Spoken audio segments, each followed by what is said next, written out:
à tous et bienvenue. Commençons ce journal avec la météo de Louis Baudin qui nous annonce des nuages encore dans le nord-est et en Bretagne avec un faible risque d'averse.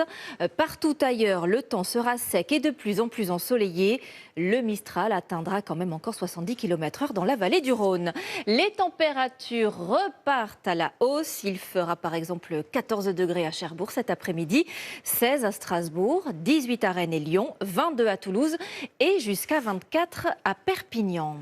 Tout de suite, nous partons à Nantes où le choc et l'émotion sont immenses après l'attaque au couteau survenue hier dans un lycée de la ville. Une élève a été tuée, 3 autres sont blessés. Ce matin, les cours n'ont pas repris et le profil de l'assaillant, interné en psychiatrie hier soir, se précise. Sophie Chevalreau et nos équipes sur le terrain. Leur lycée est fermé aujourd'hui, mais ses élèves affluent, des fleurs à la main, pour témoigner leur soutien aux victimes et à leurs proches. D'autres se rendent à la cellule psychologique mise en place dans l'établissement. On fait que de repenser à ça et ça nous a un peu choqués. Quand on était dans le collège, on nous a dit de courir, de se cacher parce qu'il y avait quelqu'un avec une arme blanche. Et après, ça nous a mis une peur en nous. Difficile ce matin pour ces adolescents de mettre des mots sur ce qu'ils traversent. Un peu choqué dans l'incompréhension et je suis un peu perdu. Beaucoup appréhendent de retourner en cours. Un peu de temps avant de revenir. Normalement, je suis stressé. Tout autour de l'établissement, une importante présence policière au lendemain de l'attaque au couteau qui s'est produite derrière ces murs. Un élève du lycée âgé de 16 ans a poignardé à mort l'une de ses camarades et blessé 3 autres élèves.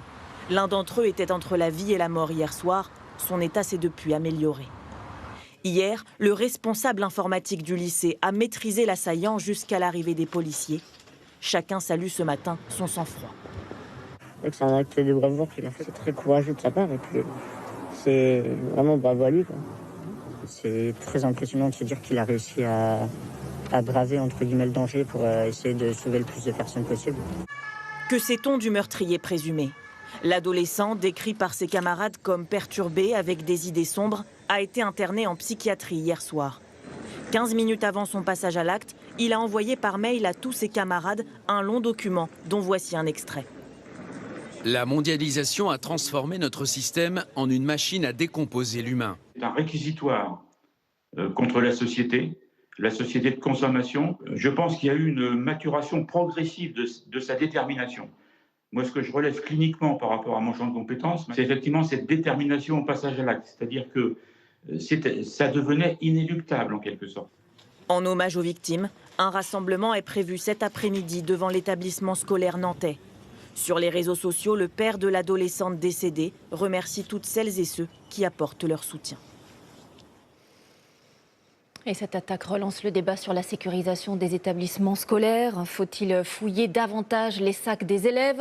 Faut-il installer des portiques de sécurité à l'entrée, comme cela se fait déjà dans certains lycées, comme à Nice par exemple?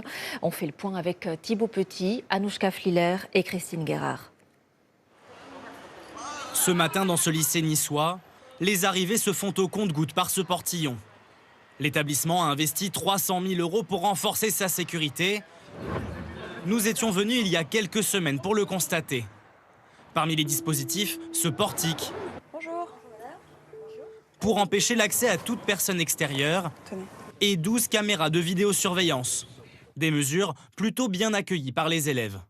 Avec tout ce qui se passe dans l'actualité, c'est vrai que bon, maintenant aller au lycée, même ça c'est plus très sûr, donc oui, ça nous rassure aussi quand même. Oui, c'est pour éviter qu'il y ait des personnes hors du lycée qui rentrent, c'est bien, c'est une bonne mesure. Le lycée procède également à un contrôle visuel systématique des sacs, mais n'est pas habilité à procéder à des fouilles. Ils devraient plus fouiller les sacs parce qu'ils ne fouillent pas assez, je trouve. Ils regardent juste. Les sacs, souvent ils sont grands, on a les poches, on a plein de trucs. Donc si quelqu'un veut faire rentrer quelque chose, concrètement, il le fera. Alors comment renforcer la sécurité dans les établissements scolaires? Première piste, généraliser les portiques accessibles avec un badge. Mais leur installation coûte cher, de 20 000 à parfois plus de 100 000 € pour ces tourniquets. Quant à installer des détecteurs de métaux, comme dans les aéroports, la mesure suscite des réticences dans l'éducation. Et quel que soit ce qu'on met en place aujourd'hui, on ne pourra jamais éviter complètement. Il n'y a pas de risque zéro dans un établissement scolaire. Le gouvernement envisage plutôt de renforcer le contrôle des achats d'armes blanches pour les moins de 18 ans. Aujourd'hui, il n'existe aucune restriction dans les magasins de cuisine ou sur Internet. La France pourrait s'inspirer du Royaume-Uni qui sanctionne la vente de couteaux à des mineurs par une peine de 2 ans de prison. Le Premier ministre voudrait également intensifier les contrôles aléatoires par les forces de l'ordre aux abords des établissements scolaires, mis en place il y a un mois avec cette circulaire du ministère de l'Intérieur. Depuis, 1 millier de contrôles ont été réalisés dans toute la France. L'actualité, c'est aussi cette annonce de la matinée pour peut-être ne plus voir demain ce genre d'annonce, de banderoles sur le bord des routes. Un plan d'action pour lutter contre les déserts médicaux. Le gouvernement veut demander aux médecins voisins d'aller y assurer jusqu'à 2 jours de consultation par mois. Aujourd'hui, 6 millions de personnes n'ont pas de médecin traitant dans notre pays. Premier détail et première réaction avec Marius Renaudet, Faustine Magnéto et Loïc Germain. Dans ce village de Côte d'Or, désert médical depuis la fin de l'année, les patients peinent à trouver un créneau de consultation. Pour l'instant, je suis en bonne santé, ça va, mais autrement, non, c'est pas simple. Il faut tout de suite faire des kilomètres, effectivement. Une vingtaine, ici en moyenne, depuis le départ à la retraite du généraliste du village. Cela fait 1 an déjà que monsieur le maire se débat pour remplacer le praticien. Donc voici notre cabinet médical. Il est fermé depuis le mois de décembre. Nous recherchons toujours activement un ou plusieurs médecins. Pour l'instant, sans succès. Nous avons des patients ici qui n'ont plus de soins. Ce n'est pas normal aujourd'hui en 2025 en France. Le gouvernement propose que tous les médecins soient obligés de se déplacer pour consulter jusqu'à 2 jours par mois dans les zones les plus tendues de leur région. Mais les jeunes diplômés restent libres de s'installer où ils veulent. J'ai aucun doute sur le fait que les collègues s'engagent, que l'on puisse porter main forte sur quelques demi-journées par mois pour aller renforcer des territoires, pour aller offrir un accès aux soins aux patients qui ont des maladies chroniques, qui ont besoin de suivi. Avec quelle compensation financière ? D'autres syndicats s'interrogent. Même si le tarif de la consultation serait identique, le gouvernement évoque une incitation pour récompenser les volontaires. Autre piste envisagée, décharger les médecins de certaines tâches. Voici les 2 types de tests qu'on peut faire actuellement en pharmacie. En officine, on prescrit déjà des antibiotiques en cas de cystite ou angine. Chaque fois qu'on nous laisse des missions, ça fonctionne. Le travail est bien fait, il est sérieux, ça désencombre les médecins. Et les pharmaciens pourraient aller encore plus loin, avec d'autres pathologies, comme la rhinite allergique saisonnière. Les petits cabinets dans des petits villages, il n'y en a plus. Alors, quand on peut aller à la pharmacie faire un dépistage, c'est aussi bien que d'aller chez le docteur. En 2024, 6 millions de Français n'avaient pas de médecin traitant. Concernant les routes, cette alerte lancée par l'Association des maires de France, car selon nos élus, elles sont au bord de la rupture. Trop de fissures, trop de nids de poules. Ils demandent davantage de moyens pour pouvoir les réparer et ne plus devoir arbitrer entre différents chantiers ou projets sur leur commune. Démonstration en Indre-et-Loire avec Cécile Madronnet et Emmanuel Sarr. Des nids de poules comme celui-ci, Christiane en voit de plus en plus dans sa rue. C'est l'eau qui creuse. Les gens, ils évitent. Vous voyez, ils viennent là, hop, ils repartent. Enfin, La ville de Chinon va faire des travaux sur 500 mètres. Chaque année, elle doit choisir les chantiers prioritaires. De toute façon, si on ne le fait pas maintenant, ça va nous coûter 2 à 3 fois le prix. C'est ça. Le problème, c'est qu'on en a beaucoup des comme ça dans la ville. Ah, oui. Un chantier comme celui qu'on va faire là, c'est 50 000 €. Et en fait, dans l'idéal, il faudrait refaire les routes à peu près tous les 15 ans, si elles sont bien entretenues. Donc, il nous faudrait que nous puissions faire au moins 3 fois plus. En France, les communes entretiennent plus de 700 000 km de routes. C'est 65% du réseau. À Chinon, comme partout ailleurs, les intempéries dégradent les revêtements. Les chantiers coûtent de plus en plus cher, alors que les recettes diminuent. Les coûts ont augmenté, les coûts de la manœuvre, tout est lié, quoi. Donc aujourd'hui, on se retrouve à avoir des coûts de voirie compris 10 à 15%, même si sur ces dernières années, c'est plutôt stable. On a un budget d'investissement qui est autour de 3 millions d'euros pour une ville comme Chinon. On met dans les routes à peu près 400 000 €, ce qui représente 10 à 15% du montant. On aimerait faire plus, mais ce serait au détriment de l'entretien, des stades, des écoles. À 30 km de là, à Saché, voici une portion de route entièrement refaite il y a un mois. Sur ces photos, on peut la voir avant les travaux. C'était vraiment des nids de poules, les trottoirs ont été refaits, c'est très bien. Il y avait des trous partout, c'était pas d'équerre, c'était pas... Voilà, maintenant c'est très agréable. Un revêtement tout neuf, des chicanes pour ralentir les voitures, la mairie a dépensé 100 000 €. Ce chantier, c'est 6% de son budget global. Aujourd'hui, les communes ont besoin de plus de moyens. Concrètement, il faut que l'État mette la main à la poche pour financer tout ce qu'il y a à faire, parce que les communes n'arrivent plus à entretenir leur voirie. L'Association des maires de France demande un nouveau modèle de financement pour que l'État reverse aux communes une partie des recettes liées aux contraventions ou à l'utilisation du réseau routier. Sur les routes aussi, justement, attention à cette arnaque. Après une panne ou après un accident, des faux dépanneurs peuvent se présenter et facturer des prestations à prix d'or. Plusieurs cas sont signalés dans différents départements. Alors comment ne pas tomber dans le piège? Comment repérer le bon professionnel? Dans le Finistère, Sophie Lecroisier, Aurélie Janssen et Médéric Pirker. Le pneu de ce camping-car vient d'éclater au beau milieu de cette 4 voies. Très vite, Gérard, le conducteur, appelle son assurance. Et le dépanneur est arrivé. Vous êtes sûr que c'est le bon dépanneur? C'est une très bonne question, j'en sais rien. Cette question, il faut se la poser, car sur les routes françaises, les arnaques au dépannage sont de plus en plus fréquentes. Pour décrocher des primes, certains remorqueurs n'hésitent pas à voler le travail du confrère, mandaté par l'assurance. Ici, qu'en est-il avec le dépanneur de Gérard? C'est ma voie. Nous, on respecte justement nos voies et nos réglementations qui sont soumises par le préfet, qui délivre à certains dépanneurs le droit de dépanner d'un point A à un point B. Cette fois, pas d'arnaque. Mais sur cette autre route, en Île-de-France, Dylan n'a pas eu la même chance lors de la panne de sa voiture. Nous l'avions rencontré il y a quelques mois. Il y a une dépanneuse qui est arrivée en 5 minutes. Je me suis demandé, c'est bizarre parce que j'ai reçu le message comme quoi mon dépanneur venait dans 30 minutes. Il a été victime de dépanneurs pirates. Mais alors, comment font-ils pour arriver si vite sur les lieux d'une panne? Ce professionnel du remorquage connaît bien leur astuce. Ils sont sur Waze en permanence. Dès qu'il y a un véhicule qui est en panne, ça s'affiche. Dès qu'il y a un véhicule accidenté, ça s'affiche. Dès qu'il y a un bouchon, et puis ils y vont directement. Voilà, et puis se servent. Certains vont même plus loin, en usurpant le numéro d'identité d'entreprise de dépannage. C'est arrivé à ce couple de gérants bretons. Oui, c'est une personne qui s'est fait passer pour quelqu'un de notre entreprise, en région parisienne. Mais c'est pas nous, évidemment. On n'est que installés à Plugufort jusqu'à présent. Hein. Des escroqueries illégales qui coûtent cher aux victimes. Sur ces factures, des frais de gardiennage de voiture qui s'élèvent à 300 €. C'est 3 fois plus que le tarif habituel. Ils ne sont pas remboursés par l'assurance. Moi, j'ai des factures qui sont à 3 000, 3 500 € que j'ai vu passer. Des forfaits qui sont rajoutés, de l'assure à 50 €, du nettoyage du camion à 50 €. Ils abusent du stress du client, en fait. Pour éviter de se faire piéger, il faut comparer les coordonnées transmises par l'assurance avec celles du dépanneur qui intervient. Dans l'actualité également, regardez cet énorme essaim d'abeilles qui a surpris les habitants en plein centre de Nice. Il s'était installé sur un feu tricolore. Des commerces ont fermé en urgence à cause de lui. L'occasion de rappeler toutes les règles, si l'on en trouve aussi chez soi. Marilène Yapiccino, Bruno Taïb et Julien Garel.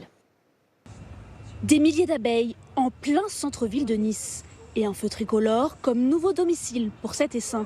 La scène impressionnante a été filmée par de nombreux passants. Ce commerçant était aux premières loges. Elles se sont d'abord collées aux vitres de ma boutique et ensuite elles se sont toutes dirigées vers ce poteau-là, posées directement au niveau du feu ici et au niveau du feu piéton juste ici.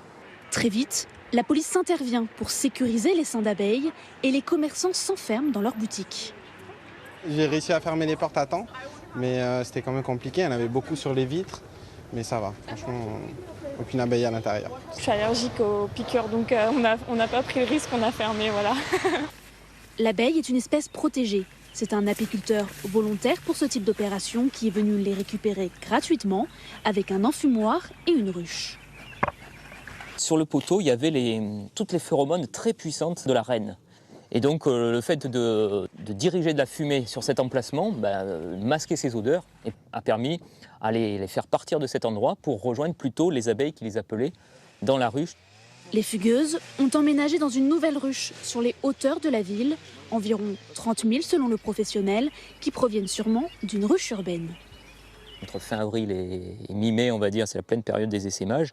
Et il faut que l'apiculteur soit très assidu, il faut visiter les ruches au minimum une fois par semaine pour prévenir ce phénomène, qui est un peu embêtant pour l'apiculteur, parce qu'une partie de sa colonie s'en va. C'est le mode de reproduction des abeilles, tout simplement. Si vous trouvez un essaim d'abeilles chez vous, n'appelez pas les pompiers, mais un apiculteur. Des listes de professionnels prêts à intervenir bénévolement sont disponibles sur Internet. À Bordeaux, c'est le retour d'une toute autre problématique. Ce matin, les habitants ont vu arriver ce paquebot géant en ville, le premier d'une longue série. Le mois d'avril marque le début de la saison des croisières. Et beaucoup s'en plaignent, car ces bateaux sont parfois plus grands que les immeubles. Antoine Casabonne et Christophe Deveau. Un navire de 130 mètres de long, 180 passagers à bord. En l'espace d'une matinée, un immeuble flottant s'invite à Bordeaux.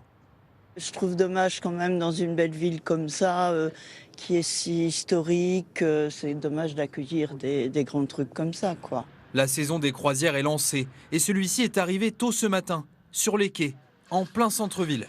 Lieu très fréquenté et certains Bordelais ont du mal à s'y faire.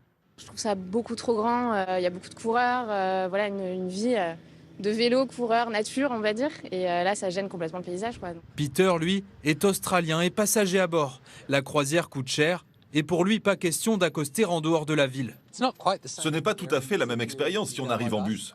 Le matin, on se réveille avec une vue magnifique.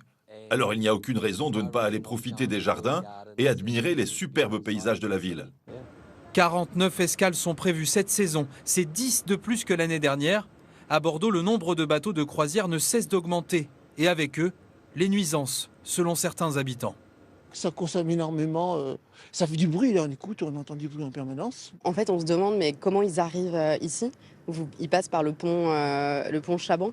Je crois que ça abîme les berges. Le passage des bateaux est-il dangereux pour les berges? La question s'est posée en 2023. Un paquebot avait provoqué une vague dans l'estuaire de la Gironde. Cette maison avait été endommagée. Pour le port de Bordeaux, impossible qu'un tel incident se reproduise, encore moins dans cette zone, proche du centre. Il va arriver à vitesse réduite, avant tout pour pouvoir passer le pont en toute sécurité. Vitesse réduite et plus de surveillance. Les services de pilotage du port de Bordeaux montent à bord à chaque arrivée et veillent au respect de toutes les règles. Les allures sont plus contrôlées, elles sont maîtrisées de facto et contrôlées. Et on a aujourd'hui augmenté cette vigilance sur ce point-là. Face au mécontentement, la mairie de Bordeaux envisage de déplacer l'accueil des bateaux de croisière 3 km plus loin, à l'extérieur du centre-ville. Au Vatican, la place Saint-Pierre sera demain le centre du monde. Les préparatifs pour les funérailles du pape François viennent de commencer. 200 000 fidèles au moins, ainsi que 50 chefs d'État, 10 monarques, 130 délégations étrangères sont annoncées. Voyons donc à quoi va ressembler cette cérémonie avec un protocole très strict. Annie Bazard est sur place, Lise Cloy et David Bordier. Ces écrans géants diffuseront demain matin les funérailles du souverain pontife. Des obsèques d'environ 2h30 devant plus de 200 000 personnes. C'est un événement majeur. La foule sera immense. Des fidèles, des touristes, les Romains. Pour la journée de demain, le dispositif de sécurité sera très strict. La messe, comme le veut la tradition, aura lieu sur le parvis de la basilique Saint-Pierre. Une cérémonie présidée par le cardinal Giovanni Battista Re, 91 ans, doyen des cardinaux. Dans l'Assemblée, pas moins de 130 délégations étrangères, dont 50 chefs d'État. Emmanuel Macron, le prince William ou encore le président argentin, pays d'origine du pape François. Ça va être un moment aussi, un grand moment de diplomatie informelle, c'est-à-dire que notamment Trump et Zelensky vont se croiser. Est-ce qu'ils vont se parler? Est-ce qu'il va y avoir une bilatérale? Ça, on ne le sait pas encore. Mais effectivement, il va y avoir des gens qui vont être assis là. Le seul personnage qui arrive à réunir les chefs d'État et de gouvernement de cette manière, c'est vraiment le pape. Traditionnellement, après la messe, ses prédécesseurs, comme ici Jean-Paul II, étaient inhumés au Vatican. Le pape François, lui, a refusé. C'est une première depuis plus de 300 ans. Son cercueil sera transporté au cœur de Rome lors d'une procession lente, au pas, pour permettre à la foule de le saluer. Direction la basilique Sainte-Marie Majeure, il y sera enterré dans la plus stricte intimité entre la chapelle Paolina et la chapelle Sforza. Une volonté inscrite dans son testament. Je souhaite que mon dernier voyage terrestre se termine dans ce très ancien sanctuaire marial où j'avais l'habitude de me rendre pour prier au début et à la fin de chaque voyage apostolique. Autre différence majeure, le pape François a choisi d'être enterré dans un cercueil unique en bois et non en cyprès, en plomb et en chêne comme ici pour Benoît XVI. Un caveau sobre, à son image, sans décoration particulière, avec pour seule inscription Franciscus. Et pour suivre ces funérailles du pape demain matin, rendez-vous sur notre antenne dès 8h. Édition spéciale présentée par Anne-Claire Coudray, Gilles Boulot, ainsi que Margot Haddad et Darius Rochebain depuis Rome avec de nombreux invités. Revenons en France. Et saviez-vous que vous avez plus de chances de retrouver un objet perdu à Marseille plutôt qu'ailleurs? Dans cette ville, en effet, on vient d'apprendre que le taux de restitution d'un objet égaré est de 30%. C'est 10 fois plus que la moyenne nationale. C'est grâce à un outil bien spécifique utilisé sur place et que nous présentent Mathieu Perrault et Philippe Fontalba. C'est un peu la caverne d'Ali Baba de la ville de Marseille. Il y a des valises, il y a des sacs à main, des sacs à dos. Ici sont stockés pendant 3 mois maximum les objets trouvés dans la cité phocéenne, avec parfois quelques surprises. Il y a des objets insolites qui arrivent chez vous, Nathalie? Oui, on a reçu un paddle. Un paddle? Oui, un paddle. Quelqu'un qui avait perdu son paddle. Tout à fait. Et là, on a reçu des tableaux. L'année dernière, 15 793 objets en tout genre sont arrivés sur ces étagères et dans ces tiroirs. Une pipe à fumer. Oui, mais je ne connaissais pas aussi. Il y a ceux qui ne sont jamais réclamés, bien sûr, et qui sont vendus ou donnés à des associations. Mais ici, près de 30% des objets sont rendus à leurs propriétaires. Un taux record, car la moyenne nationale est de 2,5%.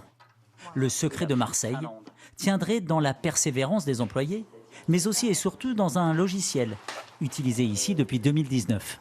Les personnes pourraient, de manière assez intuitive, rentrer tous les éléments pour décrire l'objet qu'ils ont perdu. Et de même, les agents rentrent un maximum d'informations et du coup, il peut y avoir un système de match. Un match. Comprenez une correspondance entre la description de l'objet faite par son propriétaire et celle réalisée par Nathalie et ses collègues. Le logiciel, il est magicien, ça fait comme un genre de Tinder. Ah, d'accord, c'est le Tinder des Oui, c'est le Tinder des objets trouvés. Ce site internet, décliné en application pour les smartphones, a été développé par une société marseillaise pour faciliter la déclaration des objets perdus. Prenons l'exemple d'un doudou égaré sur le Vieux-Port. Je vais pouvoir faire le portrait robot de mon objet perdu. Alors c'était quoi? C'était un ours? Peut-être qu'il était abîmé, mâchouillé. Plus je donne de détails, plus on a de chance de retrouver mon doudou. Exactement, ça va vous éviter d'avoir des matchs avec tous les doudous de la ville. Et si vous habitez loin et que votre précieux objet est retrouvé après votre retour, pas de panique. Vous pouvez pour une dizaine d'euros vous le faire envoyer à votre domicile. Allez, cette activité à présent que vous ferez peut-être ce week-end et qui est une passion, paraît-il, pour 4 Français sur 10. Le bricolage. Que faut-il penser des grandes opérations de déstockage lancées par certains magasins quand ils cherchent à se débarrasser de leur stock ancien? Quel genre de bonnes affaires peut-on vraiment y faire? Eh bien, réponse à Chanceville en Dordogne, Erwan Brem et Gladys Bonassi. Des boîtes de vis à 2 €, des lames de terrasse à prix cassé ou des huisseries à des tarifs défiant toute concurrence. C'est une brocante originale pour éviter de jeter. 4,80 € cette boîte-là, dans le commerce, on avait pour 7-8 €. C'est des boîtes entières. Et bon, 15, 5 ou 10 ans, c'est toujours les vis. Hein. L'opération a été lancée par un réseau d'économie circulaire. Pour la 2e année, une vingtaine d'entreprises de matériaux de Dordogne bradent ses stocks. Et les clients viennent y chercher la bonne affaire. Oui, celle-ci est vendue. Il y a eu un problème de cote à la commande, donc on vend ça 250 € TTC la porte. Normalement, elle est à peu près à 1200, 1400 € suivant les dimensions. L'an dernier, 32 tonnes de matériaux ont été écoulées de cette manière. Cette grande entreprise y voit une solution pour éviter de jeter. Un stock qui dort depuis 2-3 ans, par la force des choses, il s'abîme. Autrement, il faut le mettre à la poubelle. On préfère le solder et que de devoir le mettre dans une benne où ça nous coûte de l'argent en plus. Cet artisan carreleur, lui aussi, se débarrasse de ses invendus. Illustration de l'économie circulaire. On garde des carreaux pour des clients depuis des années, voire une vingtaine d'années même, je dirais. Donc ça fait du bien de pouvoir évacuer un peu et renouveler du stock par rapport à nos clients d'aujourd'hui, quoi. Les prix des matériaux restent très élevés comparés à ceux d'il y a 5 ans. Romuald a donc attendu la brocante aux matériaux pour venir faire quelques achats.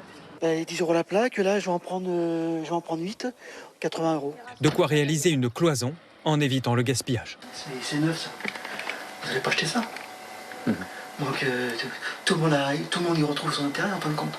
Idée originale pour économiser des ressources, la brocante aux matériaux a lieu jusqu'à demain en Dordogne. Dans les forêts, dans les sous-bois, sera-t-on sur une année à champignons? Ce qui est certain déjà, c'est que les morilles en particulier se font de plus en plus rares, selon les spécialistes. On a donc voulu vérifier et comprendre pourquoi. Perrine Mislange et Jean-Vincent Fournis nous entraînent en Ariège. Ne vous fiez pas aux apparences. À peine la randonnée commencée, et déjà, Guillaume et ses amis débusquent quelques morilles. Ici et là, jusqu'à là-haut. Mais ce seront les seuls, ou presque, de leur balade matinale. Il y a des espèces qu'on trouve moins depuis quelques années. Il n'existe pas de données chiffrées officielles. La localisation des champignons depuis tout temps est un secret bien gardé. Certains anciens disent que depuis quelques années, vraiment les morilles, ça diminue. Tu veux que je fasse ce palier vite fait ou pas? Ouais, je vais regarder au cas où. La morille, reconnaissable par ses alvéoles et son pied blanc, se fait donc rare. En cause, le réchauffement climatique. Les saisons sont moins marquées et moins pluvieuses. Les champignons, ils ont besoin de beaucoup d'eau et c'est vrai qu'avant, il y avait plus d'humidité. Et il y a certaines régions où il y a beaucoup de sécheresse maintenant, donc ça empêche la pousse de la morille. La survie de ce champignon est aussi très liée à l'état de la forêt. Donc là, on est sur un bon biotope à champignons avec des noisetiers. Il y a aussi des frênes au-dessus. Or, une maladie décime les frênes, principalement dans le nord de la France. La déforestation, les coupes intempestives empêchent également la repousse de ce champignon. Il faut énormément de temps, au moins 50 ans, pour qu'une morille s'implante sur un arbre. Donc c'est pas parce qu'on va replanter des frênes ou planter d'autres arbres qu'on va avoir des morilles à l'échelle d'une ou même 2 générations d'êtres humains. Pour pouvoir continuer à arpenter les forêts un panier à la main, elle est là. Ces passionnés tentent à leur échelle de préserver les morilles. Justement, vous en avez une petite ici. Donc celle-là, on ne va pas la ramasser parce qu'elle est vraiment petite. Pour laisser les morilles se reproduire, à notre échelle, on peut tous faire un petit geste pour que les champignons perdurent et que tout le monde puisse continuer à faire des petites cueillettes. La morille des forêts n'est pas le seul champignon menacé de régression. D'autres espèces sont concernées. Avec un panier presque vide, les cueilleurs auront surtout profité d'une promenade dans la nature. Presque comme les morilles, eux aussi se font de plus en plus rares. Les distributeurs de billets. Bonjour Valentin Després. Bonjour Marie-Sophie. Alors on a plein de questions sur ce que l'on peut y faire ou pas. D'abord, est-ce que je peux effectuer un petit retrait de 5 ou 10 € seulement? Eh bien oui et non. Alors déjà 5 €, c'est non, ni 15 € d'ailleurs, ni 25, ni 35, ni 45, etc. Et pour une raison simple, il n'y a en général pas de billets de 5 € dans les distributeurs. Alors pourquoi? Les retraits de petites sommes sont moins fréquents et ça coûterait trop cher aux banques de réapprovisionner en permanence la machine avec ces petites coupures. En revanche, vous pouvez en obtenir au guichet, ça c'est possible. Et puis pour retirer 10 €, là ça dépend du distributeur. Certains l'autorisent, d'autres vous obligent quand même à prendre 20 € minimum. Bon, à l'inverse, est-ce qu'il y a une somme maximale? Non, en tout cas pas de maximum légal, mais dans la pratique il y a quand même plusieurs limites. D'abord une limite technique, quand le distributeur est vide, il est vide. Oui. Ensuite c'est votre banque qui fixe un plafond de retrait. Si vous demandez plus, l'opération est annulée. N'hésitez pas d'ailleurs à le faire modifier si vous avez un gros montant à retirer.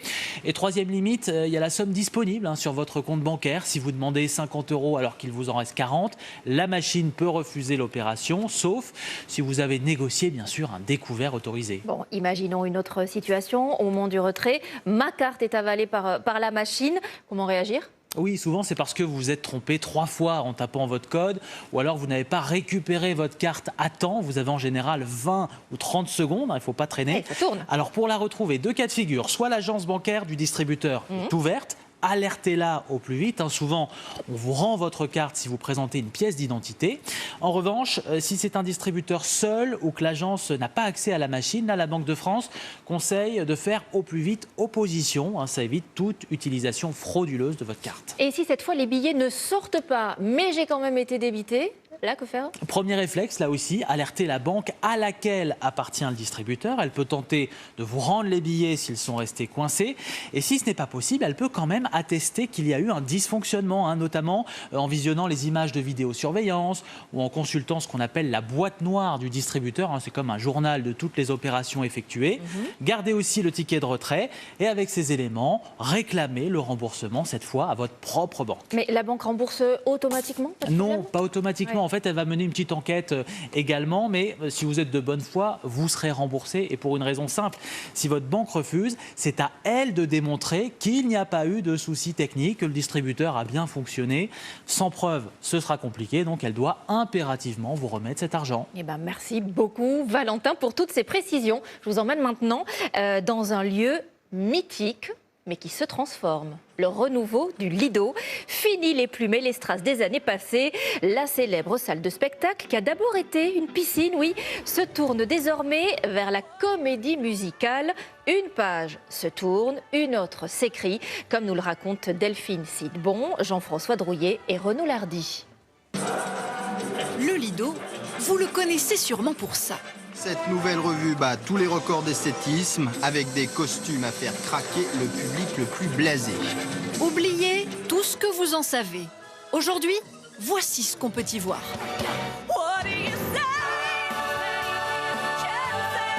De la comédie musicale, les meilleures pièces venues de Londres ou de Broadway, un changement radical pour cette mythique adresse des Champs-Élysées. On est au 116 Champs-Élysées, c'est-à-dire au milieu des Champs-Élysées. Tous les jours, plus de 300 000 touristes passent devant notre porte. L'idée, les faire rentrer au Lido pour voir des comédies musicales. Nouveau chapitre d'une longue histoire. À l'origine, le Lido se trouve quelques numéros plus bas, au 78. Et c'est une piscine. Dans les années 20, de riches jeunes gens s'y délassent en buvant du champagne. En 1936, elle devient une salle de spectacle. Et voici quelques images parisiennes de grâce et de beauté, filmées par nos opérateurs dans l'un des plus élégants spectacles de la capitale. Tout le gratin va s'y donner rendez-vous.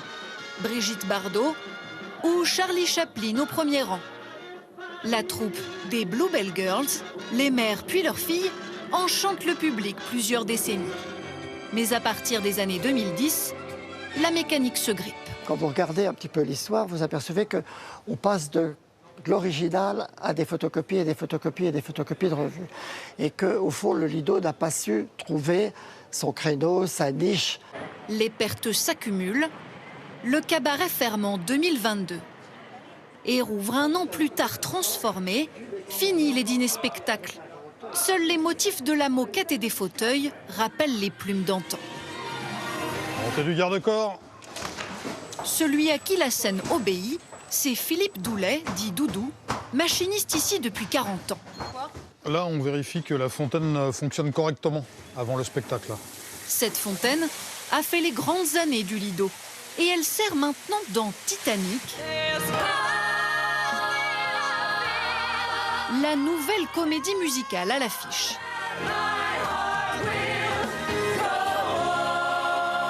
En coulisses, justement, une transformation est en train de s'opérer. Je joue Céline Dion ce soir. C'est très excitant. Une perruque. Et quelques minutes plus tard... Bonjour everybody, it is me, Céline Dion. Le spectacle de ce soir, potache et décalé, parodie le film culte Titanic. You see people. Il se joue en anglais, surtitré français, avec comme bande-son les plus grands tubes de Céline Dion. Dans le public, on veut croire à cette nouvelle vie du Lido. Je suis contente qu'il y ait de nouvelles comédies musicales justement qui puissent venir en France. Moi, je préfère maintenant. À l'époque, il se disait que 300 000 bouteilles de champagne se buvaient ici chaque année. Il faut boire du champagne au Lido? Évidemment, ça fait partie du jeu. Le Lido, nouvelle version, doit désormais créer ses propres légendes. Et pour accompagner le champagne du Lido, regardez cette curiosité, ces huîtres collées au ciment sur des cordes. C'est la technique très originale utilisée en Camargue, où l'on pêche aussi de beaux poissons livrés à vélo au restaurant. On ne peut pas faire plus frais, plus local, tout ce qu'on aime au Trésor, comme nous le montrent Martin Falaiseau et Solène Robin au Sainte-Marie de la Mer. Ludovic et Fabien prennent la mer lorsque les premières lueurs du jour apparaissent à l'horizon. Lever du soleil, magnifique. Chaque matin sur leur chalutier, on va tirer le premier filet, là, on l'a mis là. Les deux pêcheurs viennent récupérer les poissons de la nuit. Au bout de quelques minutes, une première trouvaille. C'est joli poisson, ouais. C'est quoi ça? Un muge noir, un muge noir. En Camargue, la pêche se concentre au Sainte-Marie de la Mer. Comme une quinzaine d'autres pêcheurs professionnels, c'est ici que Fabien s'est lancé il y a 10 ans avec son beau-père. Quand je suis arrivé, que je me suis mis avec sa fille, il était déjà pêcheur, donc du coup c'est pour ça que je suis venu avec lui. Il n'a pas eu le choix. Il n'a pas eu le choix. C'est la condition pour avoir la fille, sinon il n'avait pas le droit. La fille de Ludovic, avec qui Fabien a ouvert un restaurant il y a 4 ans. De retour au port, les poissons y sont directement acheminés. Ça c'est le poisson qui va partir au restaurant. Grâce à un fidèle livreur. C'est Christian, et c'est Christian qui nous livre notre restaurant tous les jours. Voilà, c'est la petite mascotte du restaurant. Sur le trajet du port au centre-ville, l'ancien pêcheur de 85 ans n'en a que pour quelques minutes de vélo. Le poisson arrive, Oui, vas-y. C'est peut-être un des seuls restaurants où le poisson arrive du bateau au resto. Du bateau au resto, pour être préparé quelques instants plus tard. Allô, un muche pour 2 personnes. Un muche pour 2 personnes, c'est un poisson d'1 kilo et c'est encore meilleur au feu de bois. Nicolas en sait quelque chose. Le feu de bois, ça donne un goût particulier au poisson, un goût un peu fumé, c'est unique. 15 minutes au four pour chaque côté. Ne reste ensuite que la dernière étape, l'assaisonnement. Alors j'ai mis de la persillade dessus et après je viens mettre des citrons pour la décoration et ça part comme ça à table. Mais alors à table... Je vois s'il n'y a pas d'arrête. C'est lui qui sait tout de la table. Alors, le muge fait-il mouche? On se régale. C'est le meilleur poisson de Méditerranée. Pas faire plus frais, plus local. Sinon il faut aller dans l'eau. Un poisson local, c'est ce qui séduit la clientèle. Quand on est dans un village comme ça, il y a des pêcheurs qui sont du village, ils pêchent le poisson, le mangent direct à midi, donc c'est super intéressant. Ça paraît incohérent d'ailleurs qu'il y ait des restaurants qui servent du poisson qui arrive de 200 km. En Camargue, la gastronomie des produits de la mer ne se résume pas qu'aux poissons. Il y a aussi les fruits de mer. Alors là, on va sur nos tables de production. Paul et Caroline produisent 15 tonnes d'huîtres par an. Fais attention à la tête quand on rentre. Sur leurs 5 tables ostréicoles. Alors l'huître camarguaise, elle a une particularité. Nous avons un produit qui est très en chair, avec un fort goût iodé qui la caractérise, et le goût noisette en arrière-bouche. La singularité de l'huître camarguaise s'explique par la manière dont elle est élevée sur des cordes. Donc là, je suis en train de positionner la corde sur mes huîtres. Caroline utilise ensuite du ciment. C'est ancestral en fait, on a toujours collé en Méditerranée nos huîtres avec du ciment. Pour incruster les huîtres sur la corde. Celle-ci sera immergée dans l'eau en permanence. Contrairement à la côte atlantique, nous n'avons pas de marée.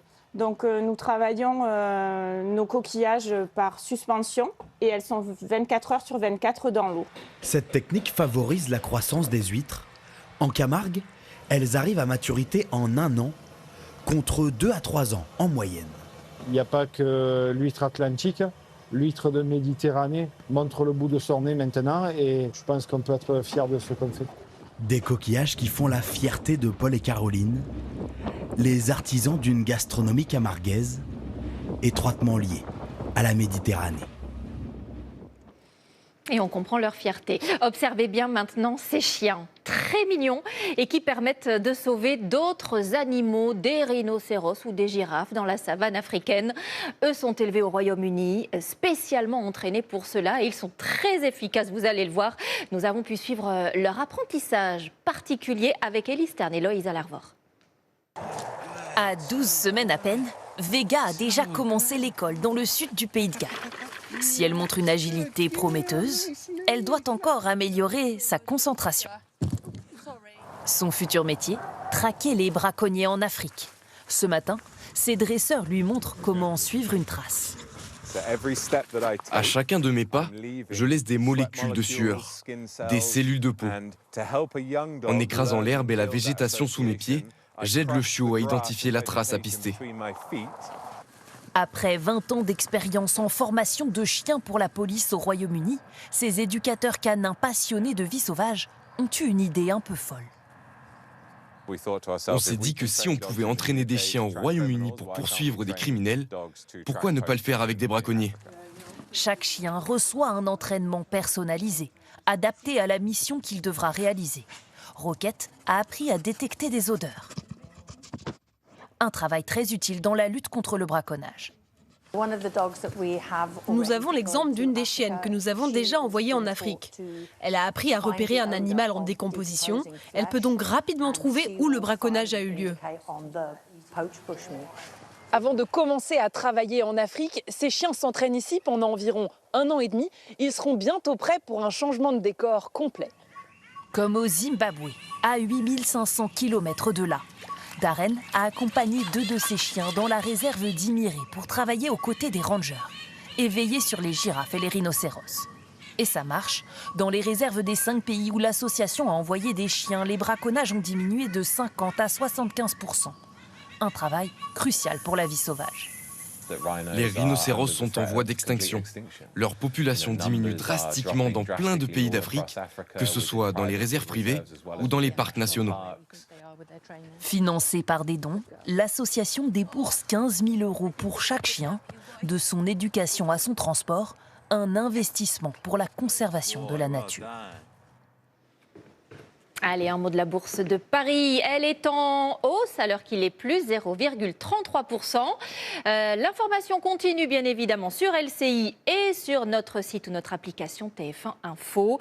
Ce soir à 20h, ce sera le journal d'Anne-Claire Coudray. Tout de suite, la météo de Louis Baudin, puis votre feuilleton Plus belle la vie, encore plus belle. Je vous souhaite un bon après-midi, un excellent week-end et je vous dis à lundi.